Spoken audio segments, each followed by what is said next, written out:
Hey there, friends. Quick update on a story that I put out a couple of weeks ago on a gentleman, Mr. Metcalf, who was arrested by the ATF, not local law enforcement, for carrying a firearm or possessing a firearm in a, quote, school zone across the street from Broadwater Elementary, a elementary school in Billings, Montana.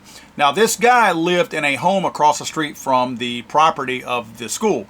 So technically, the 1,000-foot perimeter of the school zone did apply up to his sidewalk.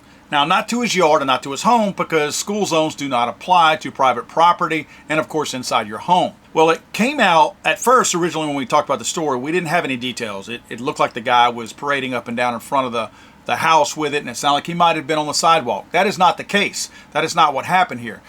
It turns out that this guy had a neighbor who was threatening he and his mother. This older man, 49-year-old Metcalf, lived with his mother, and this man was threatening to them. He carried the firearm for protection for himself and his mother. He did not carry it on the sidewalk. There are reports that he carried it in the alleyway behind the property, which is not facing the school. It's behind his own home. So there's reports of that. No proof of it, but there's reports of that. Now, the ATF are the ones who locked him up because locally, the Billings Police Department said that there's nothing they could do.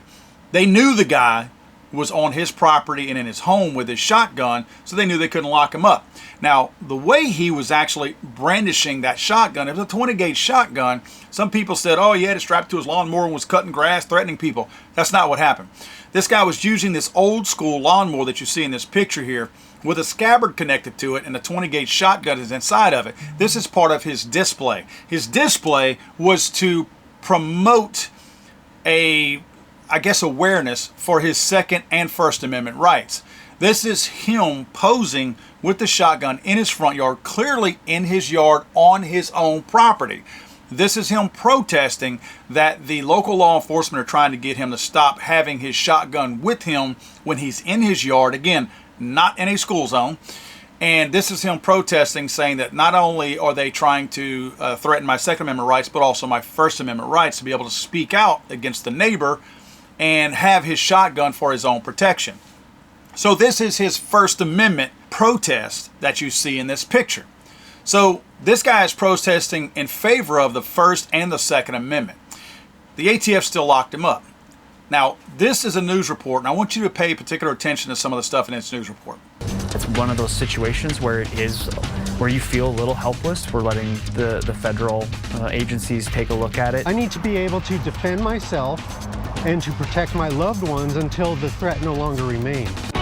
From Montana's news leader, this is the MTN 530 News. That interview from just 24 hours ago when 49-year-old Gabriel Metcalf stepped in front of the camera with Q2 explaining his reason for holding a rifle just across from Broadwater Elementary School.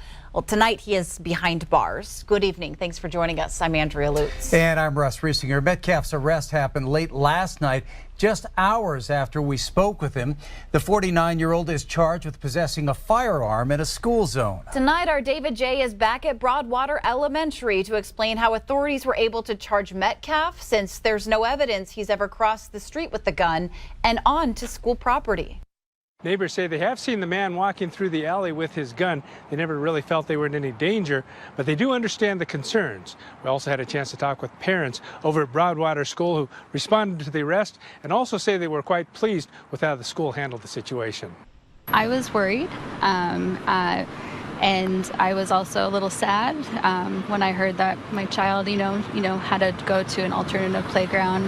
But I was very happy with the school's support of the matter and their ability to keep him safe. What a difference 24 hours can make. One day after a fear-filled start to the school year at Broadwater Elementary. I appreciate the concern that the school has, and I just hope everything has a good resolution. A sense of relief Wednesday following news this man, frequently spotted across the street with a gun, had been arrested. I think it's kind of crazy. I've never heard of him getting arrested, but that's actually crazy news. I hope I don't know, that's kind of scary. It's kind of sad. I do believe that the guy has a right to his choice. If he wants to bear arms, great.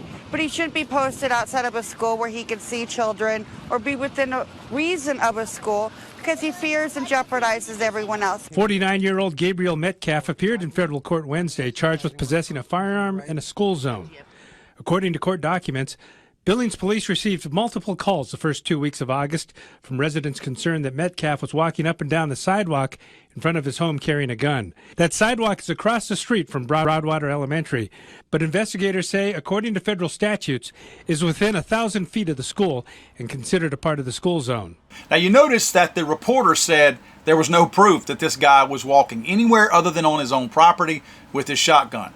So there we have, why did the ATF lock him up? Now, there were reports that he was maybe in the alleyway behind the home. My guess is, from a technicality standpoint, that's where it happened. In other words, if you took a ruler and used the actual math, if you took directly across the street from his property to the alleyway behind it, that is more than likely still 1,000 feet from the school property. So that would have fallen technically, if that's public property. If that alleyway is public property, like most public streets are, then he technically, using math, just math, that was within 1,000 feet, he could have been in the, quote, school zone. Now, I think it's BS, but that's probably what they got him on, because clearly they have video evidence and picture evidence that this guy was, yes, in his front yard with a shotgun, protesting for his First and Second Amendment rights, but you can tell by the pictures that he was not on public property, no sidewalk, no street. So that's my guess here. Now, the parents, a sad excuse of parents. If you watch that video, it's embarrassing to me that parents are that ignorant of the Second Amendment, that stupid, and that blinded by liberalism and groupthink. This guy was not a threat to anybody else. In fact, when he was protesting, get this, guys, school was not even in yet. School did not start until the following week after he protested. So I'm curious, with this unconstitutional school zone that we have throughout the country, where does it stop? In other words, if school lets out, let's say Memorial Day, the end of May. If you drive by a school, or if you walk by a school on July 1st, are you technically in a school zone, even though the school is closed? There's cobwebs on the windows, no cars in the parking lot, chains on the gates. Technically, you're still in a school zone, right? Even though there's no school.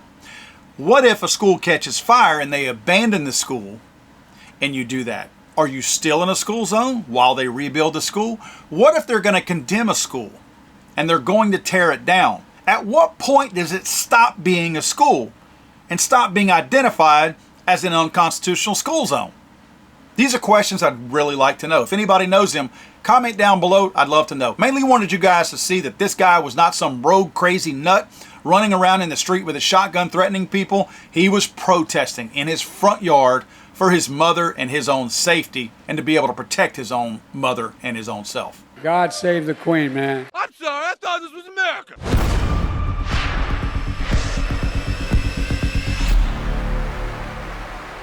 He's